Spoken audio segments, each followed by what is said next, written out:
Welcome back to another episode of Georgia Sports Nation. I got some more Hawks and Braves content on the way for you guys today.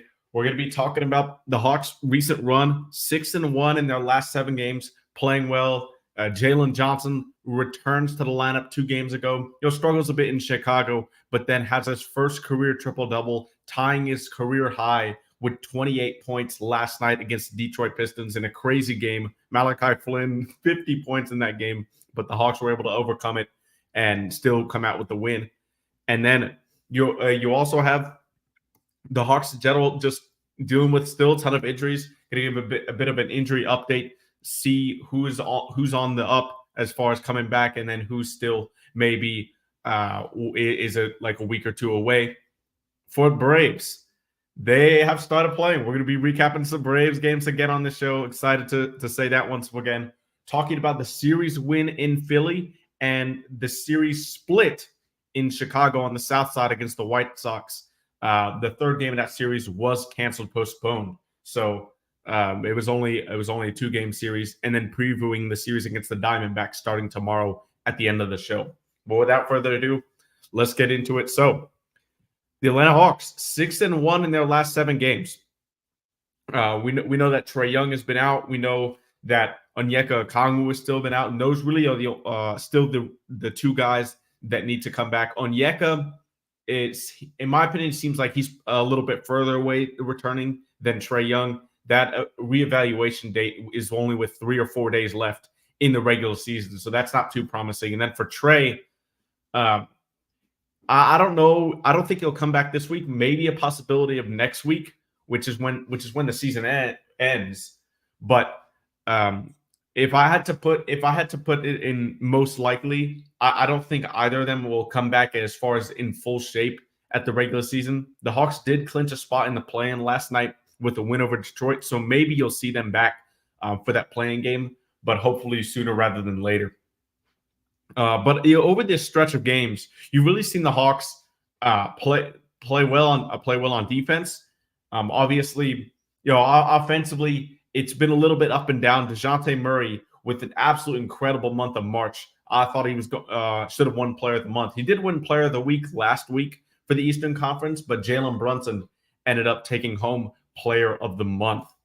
Obviously, when the Hawks had that win streak, against the Celtics, against the Blazers, then against the Celtics again, DeJounte Murray was playing really, really well, and he's still playing pretty well. He's not on the heater that he was at that point, but Jalen Johnson is back for the Hawks. And last night, you saw his full potential on display. The passing, the vision, the creativity, the playmaking, the shooting was there as well. I think he went 2 of 4 from beyond the arc.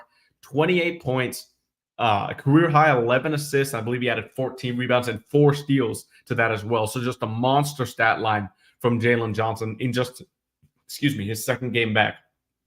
And we've seen a lot of a mix of the starting lineup over the last 7 games.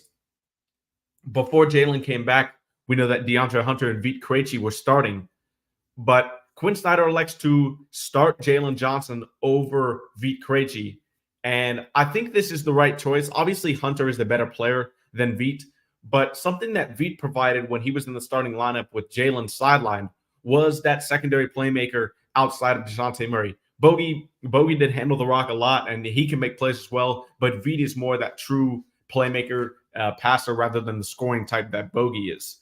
But with Jalen back, I don't really think there's as much need for a playmaker.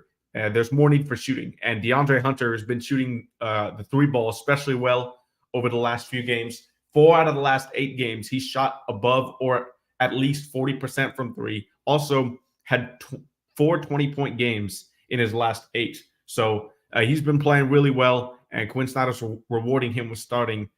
And the most encouraging thing about his play as of late is continuing what he did off the bench earlier in the last month and for February as well, because it was clear that Atlanta wanted to limit his minutes. He came off the bench when he definitely could have been starting, and when Saddiq Bey went down with that torn ACL, it kind of forced Quinn Snyder's hand a little bit to start DeAndre with Jalen on the sideline. He's had 2 ankle injuries recently, actually. But for Dre, it's really key that he just continues to shoot the ball without any hesitation, and that's what he's been doing recently. The three balls going in at a high rate. He's averaging a career high points, 3-point percentage, and 3-point attempts. A lot of that has to do with Quinn Snyder. The confidence in his guys, especially offensively. So many guys are having career years offensively for the Hawks overall. You've got Trey, DeJounte, Jalen, DeAndre, Garrison Matthews, Vit Krejci, just to name a few there, who have been playing really well offensively for the most of the season. But in these last specific games, I don't necessarily know if the Hawks are doing anything different. But what I do think is that they're playing more than, how do I want to put this? They're playing to how they're supposed to play, which is getting a lot of threes up like Quinn Snyder wants to do. Now, it's a challenge. It's a little bit more of a challenge without Trey, but they've been on a heater from the three-point line recently. They've been shooting it really well, and it's just been great to see the offense who, at the beginning of the stages without Trae Young, they went through a lot of struggles. And there would be offensive ruts throughout the game where maybe they go 5-6 minutes only scoring 4 points without a field goal or something like that. But you're seeing those kind of offensive droughts fewer and far between now for the Hawks, and that's just something that's been with the team kind of just adjusting to playing without Trae Young.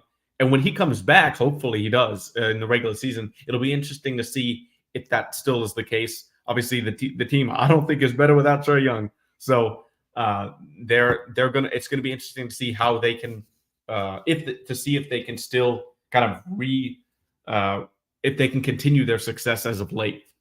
But I want to go into a little bit more about the game in in Atlanta last night against Detroit, because Jalen Johnson absolutely dominated this game from start to finish.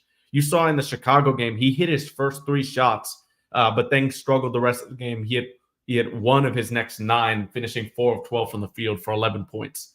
But in this game, from start to finish, it was just clear domination. Jalen was able to get in transition, finish at the rim. He's able to shoot from 3 well.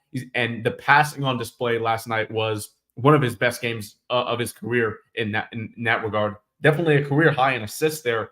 But just the type of reads that he was making. The play where he found DeAndre Hunter, I believe it was in the fourth quarter, or it was in the third. It was in the second half, I know that. But for a nice pass when Dre cut to the basket, that was really good. You saw Jalen have a skip pass to the corner. I think DeAndre hit a 3 there as well. Just kind of some of these passes, the reads that he's been able to make just coming back is ridiculous.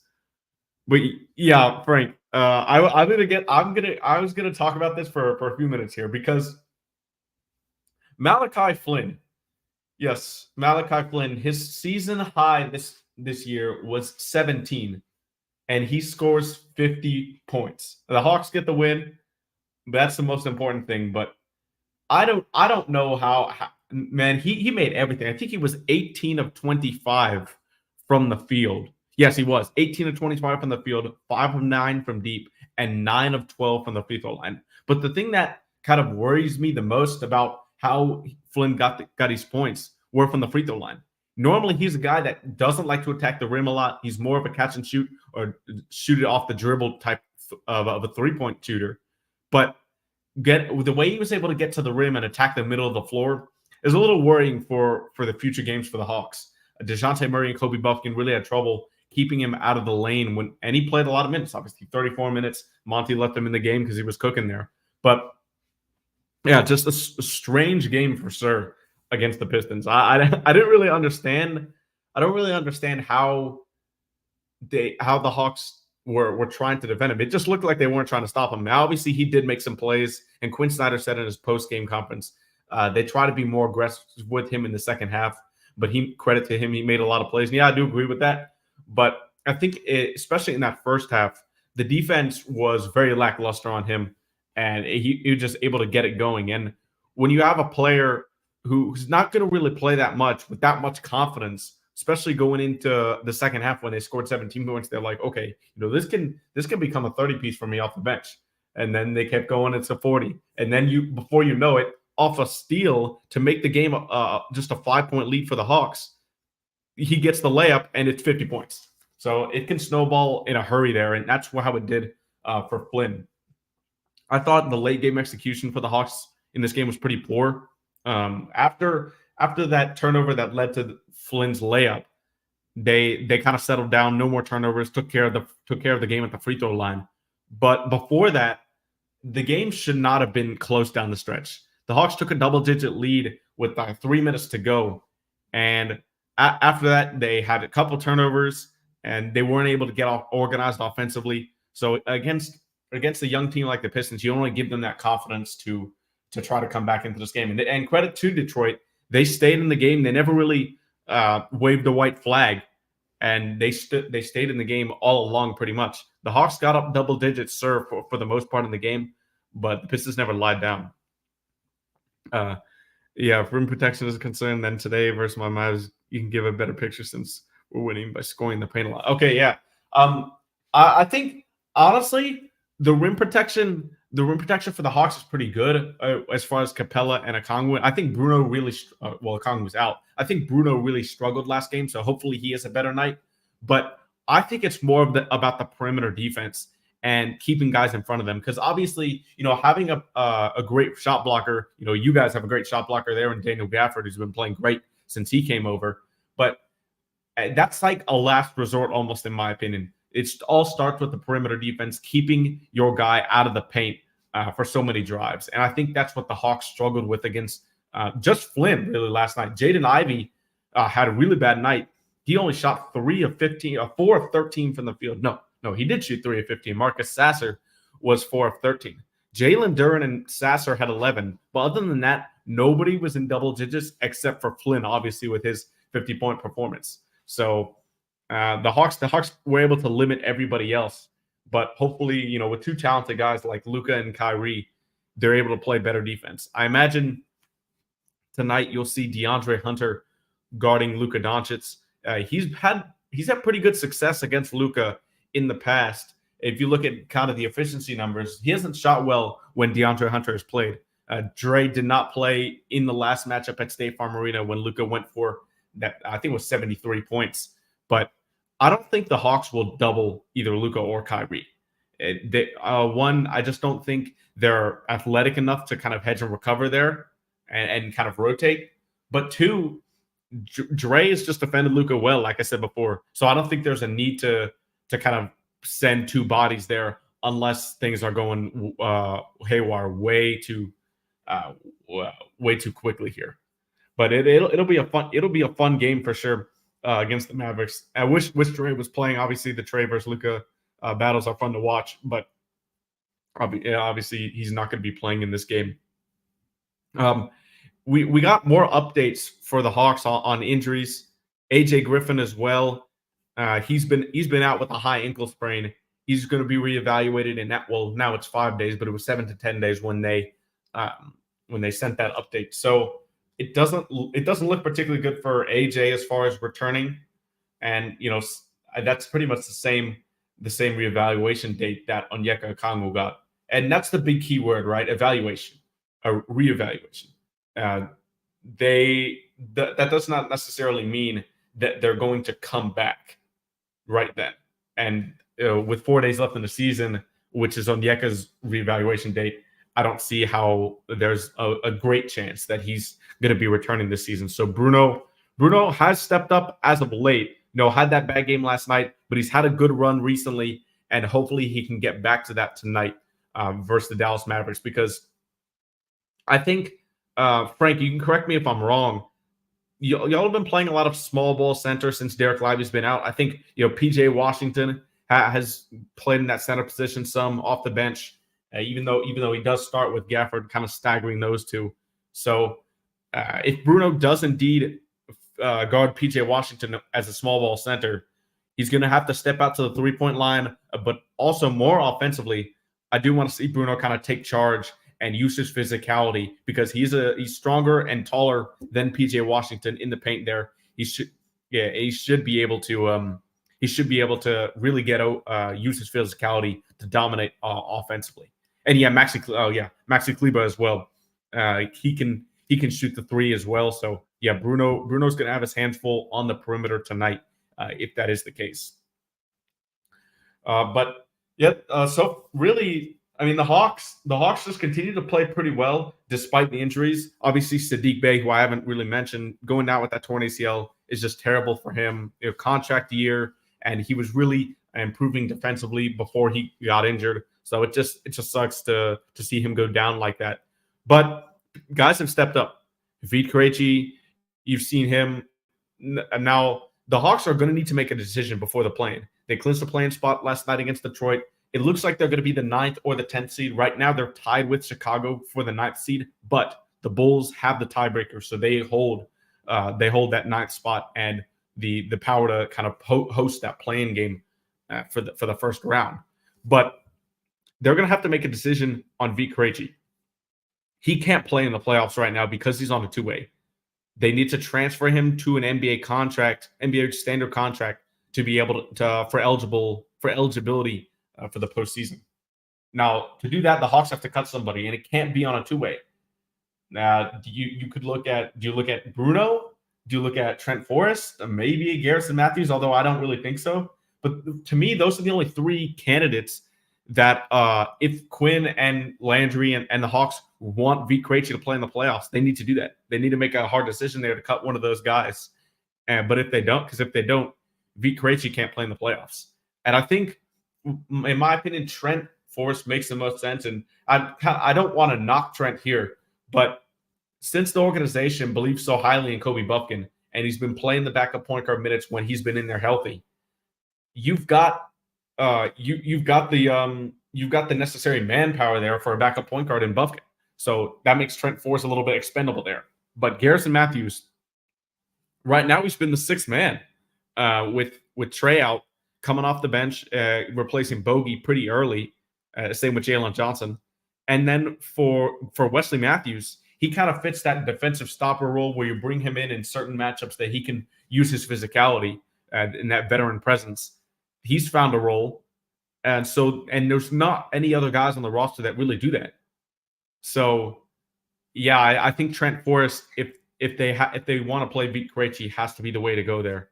And yeah, Terry, I agree. Yeah, Jalen's gonna be a superstar in this league as long as he continues to just do what he's doing and learn to play even off of himself. Because earlier this season, you saw how without Trey Young in the lineup, Jalen Johnson struggled to get his own shot. And this area, while he's been hurt, I think it does help him in the long run, trying to get his own shot, using his shot creating ability and his more playmaking to open up the game for his teammates. In return, that's going to get him more shots as well. So I think he's responded well to that challenge, and he's been playing really well. Obviously, that triple-double was amazing. But kind of a shorter show today. I do want to move on to some Braves talk because the Hawks. Of course I said the Hawks. The Braves start the season with 3 wins and 2 losses. They win the series in Philadelphia, and in pretty convincing fashion, I thought, especially the first 2 games. You had Spencer Strider deliver a great performance on opening day when he went, I believe it was 6 innings. And he did make that one mistake, but it seems like he was able to deliver what he mostly does when he's healthy. It's funny because Phillies fans are always saying we want Strider. They're chanting that in the stands and everything. But Spencer Strider has dominated the Phillies in his career. It was only that one playoff game where he wasn't healthy. He was pitching 94-mile-per-hour fastballs. Obviously that Rhys Hoskins gif that Phillies fans always use. Now he's on the Brewers, and the Brewers and Mets had a little bit of a scuffle there with Jeff McNeil and Rhys Hoskins. But yeah, that was the fun thing. I'm pulling up the stats versus Strider versus the Phillies in his career right now, but it's really good. Like Strider owns he's at 8-0 with a 2.06 ERA and 80 strikeouts in just 9 appearances against the Phillies. So in earned runs allowed, obviously he had the highest earned runs allowed for Strider versus the Phillies in the last 2 years is 3. And this was all in the regular season. So He's pitched really well against the Phillies. Max Fried did not have a great start on the second day. Now, you can say that ref obviously terrible call on Nick Castellanos. Max Fried should have been out of that inning with no runs allowed, but that call altered the entire game. And the Max Fried had to be taken out in the first game. Not really often you see that from Max, but Jesse Chavez came in, the Braves legend Jesse Chavez, 40-year-old man, and just absolutely carries the bullpen, honestly, for the first part of the game. It was huge what he did because the Braves won the game handedly still. And what Chris Sale did in the third game was have a long start that saved the bullpen even more. I thought Chris Sale pitched really well. He did make that one mistake to Kyle Schwarber, who that home run got out of here in a minute, less than a minute, in a second. If you blinked, you missed that Kyle Schwarber home run. And I'm thankfully he was able to limit the damage for the most part. But the Braves offense, for some reason, they can't figure out Ranger Suarez. And you got to give a lot of credit to Suarez because that's a really good lineup for the Braves. And he's pretty much been lights out against them for the most part in his career. We want to get to the latter part of the third game here because this is kind of when a lot of Braves fans, I thought, were debating about Aaron Bummer's performance. Brian Snitker's decision about bringing him out of the bullpen and leaving him in to face Alec Boehm there, who ended up delivering the RBI game-winning hit on a blooper. But this is my opinion. When Aaron Bummer comes in the game, you've got a guy on first. He gives up that single to Schwarber. You're like, okay, all right, two on, one out. First he pitches to Rojas, and he gets a perfect ground ball, perfect double play ball, and Arcia turns it well. Ozzie has a strong throw to first, but Rojas beats it out after the Phillies challenge, and that was the biggest play in the entire game because the inning would have been over. The Braves would have still had the lead, but no, it goes to Schwarber. Schwarber then singles up the middle. Trey Turner gets out. So there is a runner on first, runner on second, 2 outs. Into the game comes, bases loaded now, actually. Into the game, Aaron Bummer versus Alec Boehm. And now Bummer, I thought he pitched pretty well. Boehm hits it off the end of the bat. It's a blooper, and it drops right in front of Adam Duvall, who just couldn't get there on a diving attempt. And the Phillies scored 2 runs. Now, a lot of people said, Brian Snitker should have taken Aaron Bummer out immediately after Schwarber got on with that single. And yeah, the matchups, you probably want a Ryder in there, maybe probably Pierce Johnson to face Boehm and Trey Turner. Bummer pitched them well. I think he did give up that single to Schwarber, the walk to Trey Turner, but he should have been out in the inning before that. Rojas hit that should have been a double play ball, but he's just fast. That's speed kills. And then he pitches a great pitch to Alec Boehm on the outside corner. Boehm stretches out and kind of just lightly taps it into left field just in front of Duvall. But Bummer pitched well, in my opinion. I mean, not lights out, but he pitched well enough to have a scoreless inning there. Just a little bit unlucky with that Boehm hit. And then obviously Rojas's ball wasn't hit hard enough to turn 2 on him with how fast he is. But I didn't really think it was a bad decision by Brian Snitker. The result, not what you want to see. But especially this early in the bullpen, you're not going to play matchups every single time. And I didn't think Bummer really pitched that badly. I saw a lot of Braves Twitter being mad with him. But I kind of didn't really understand that because it was soft contact that allowed those 2 runs to score. And after that, he probably should have been taken out. But Snitker probably wanted to try to save some of the bullpen arms. And I understand that this early in the season for sure. But yeah, Terry says Strider's going to break a lot of records. I think the next coming John Smoltz. I mean, his strikeouts that definitely can match that of Smoltz, maybe even more. Strider is just a strikeout machine. And with the game being postponed in Chicago, Strider is going to start the first game tomorrow against the Diamondbacks. It's going to be Strider, Fried, who we hope has a bounce back start, and then it's going to be Chris Sale versus the Diamondbacks. And the Diamondbacks are a good young team. Obviously, the way they made the World Series last year, beating the Phillies and taking down the Dodgers, it was definitely a crazy run for them in the postseason. Corbin Carroll, Christian Walker's been really good for them. Lourdes Gurriel is back, so they have a good young team. It should be an exciting series. Recapping the White Sox series, just 2 games there on the south side. Really bad weather. The first game there was 2 rain delays. Ultimately, it was called without playing the 9th inning, but the Braves won handily, 9-0. Austin Riley with his first homer of the day, or of the season, sorry, with the opposite field shot right out of the rain delay. And Charlie Moore was dominant in his first start. Now, granted, the White Sox don't have a good offense. That does need to be said with context there, but he was really able to control a lot of his pitches. The curveball was working. He had a little bit of trouble in the first inning, but he was able to recover. He was able to mix in a lot of his pitches. I thought that curveball was really working, especially against Luis Robert. Robert could not see that pitch at all out of Charlie's hands. He had him guessing all night, and that's the best player. That's the best player on their roster. It was fun also facing off against former Brave Nicky Lopez. Braden Shoemake was also starting for the White Sox. So those are 2 former Braves. The Braves missed Mike Soroka in this series. Obviously, Soroka being traded to the White Sox in the offseason in the Aaron Bummer trade. But he started the second game of the season for them, did not start in a game against the Braves. I thought overall this White Sox series, the second game against Garrett Crochet, he's a monster. His stuff is ridiculous. And yeah, this is his first year starting as a starting pitcher. You know, he was obviously a reliever way before now, but that curveball, especially to right-handed hitters, the back foot curveball is just nasty. I thought the Braves hitters looked very uncomfortable against him, and really the only guy who had comfortable at bats, I thought, throughout the night in that second game in the loss was Marcell Ozuna.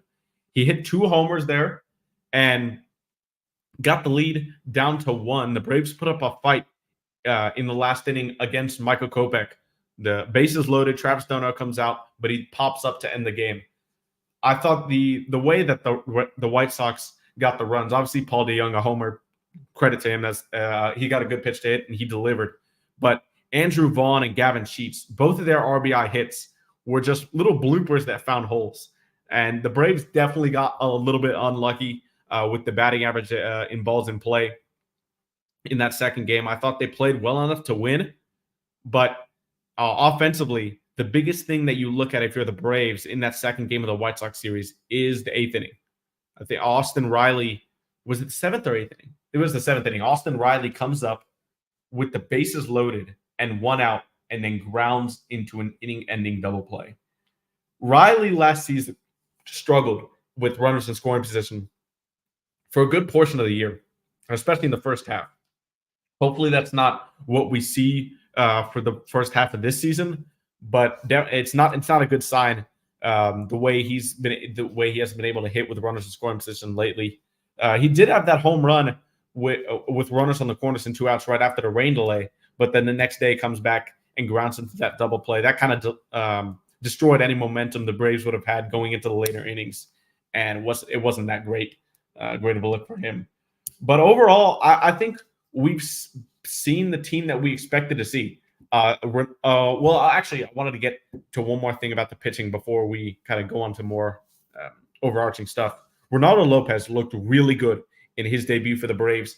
He had been a reliever for the years prior. He came into the league as a starter with the White Sox, but then changed to a reliever once he had trouble. Now he's a starter with the Braves. He looked really good against his former team.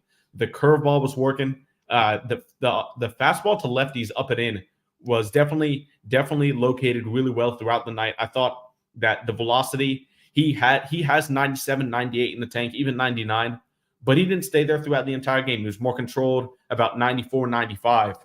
And I think that's definitely going to bode well throughout the season when he kind of gets his thing as a starter. But overall, yeah, definitely let me know in the chat if you guys are confident, if you're kind of worried about the Braves to start the season, or if you were just expecting what they did. And to be honest, I think I'm just pretty happy with how they've started. I expected them to, getting a sweep in Philly would have been nice, but I don't think that that last game didn't go their way. And then in Chicago, got to give credit to Garrett Crochet. He pretty much shut down the Braves offense for 6 innings before they ended up doing anything. But yeah, the Braves are looking good so far, in my opinion. Terry says, "Who does Acuna's brother play for? The Braves should try and trade for him to play shortstop." Yeah. Or speaking of that, Orlando Arcius had a good season so far offensively, and obviously the defense we know is there. So hopefully that continues. But yeah, he's actually in the Mets organization in AAA. He had a good day a couple days ago. He and another Mets prospect, I forget who it was, but they went back to back. And this was in the Max Scherzer trade. The Rangers actually had his name was Luis Angel Acuna. They had him in their minor league system before they traded him to the Mets at the deadline last season, when Max Scherzer went on to Texas and went on to win another World Series. But yeah, I agree, Maggie. I'm pretty happy with the start. Obviously, it feels like they could be 5-0. They definitely could have won the games that they lost, but not too worried about it. Offensively, little bit of a slow start for Acuna. The extra base hits aren't there, but I'm not worried about Ronald. Obviously, the MVP of last season. He still hit the ball hard. They've just been singles. Still waiting on that first homer of the year for Ronald Acuna, but I'm sure that's going to happen very soon. Ozzy Albies, just going down the lineup here, has had a really hot start to the season. Matt Olson had a good first 2 games, kind of slowed down a little bit over the last 3. Riley has been okay. Obviously, the runners are scoring position. You want that to be better, but he's been okay. Marcelo Ozuna, after a rough first 2 games, he's had a hot last 3 games with already 3 homers on the season, 1 in Philly and then 2 in the last game against Chicago. Then you have Sean Murphy going down on the IL after the first game of the season with a problem with his oblique.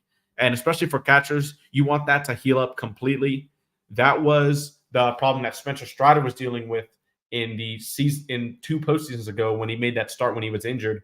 Obliques can definitely be those type of injuries can linger. So you definitely want those to be all healthy. Chadwick Trump was called up, the Tropical Storm, which is his Twitter handle. That's pretty creative name there. And Travis d'Arnaud are going to be handling the catching duties for a pretty good amount of time here with Sean Murphy on the IL. But yeah, overall, I think the offense has been pretty good. Michael Harris has had a strong start to the season. But Jared Kelenic, we have to talk about him because he had a rough spring training, and I never really put with proven guys. Obviously, Jared Kelenic hasn't really proven himself yet, but with proven guys like most of the players in the Braves lineup, I don't really put too much stock into offensive statistics in spring training. Pitching is different because you like to see, especially Strider's curveball, how that's doing at the beginning, what the velocities look like. Did they change any movement on their pitches, etc.? There's so many things I take a look at when watching spring training baseball and pitching aspect. But offensively, I don't pay attention to most. But Jared Kelenic, he had a really slow spring training. He had a great last 2 days of spring training, and he's carrying that into the regular season. He's been really good, especially up in Philly. And the way he's going the opposite way, hitting the ball hard, is really the most encouraging thing. He had great defense in Philly, too, when that was a question coming into the season. He dove for a ball, cut it off at the gap, made a nice play there to end an inning. I think that was the first. That was the first game of the season, I think. But Kelenic's been a pleasant surprise, and Adam Duvall, both of them have done their stuff offensively. Duvall had an injury-riddled season last year with a broken wrist, so hopefully the Braves can kind of have I won't say the Hawks again, have a full season of Adam Duvall and Jared Kelenic platooning, because that has worked so far. And let's see if they can continue their hot start. Going into this D-back series that starts tomorrow for a little bit, the Braves will miss Zach Gallen. They won't face the Cy Young candidate, but they'll probably see Brandon Pfaadt. I don't think Jordan Montgomery is pitching in this series. But yeah, and then they'll probably see Merrill Kelly. So Merrill Kelly and Brandon Pfaadt. Pfaadt's definitely a young pitcher, up and coming, but Merrill Kelly is their second best pitcher next to Zach Gallen. He's been almost a secondary ace for them over the past few years. So he's a great changeup. I remember the Braves faced him last season, and he had a lot of success against them. So hopefully they can figure him out. And it's opening series at Truist Park. I'm sure the fans are going to be wild.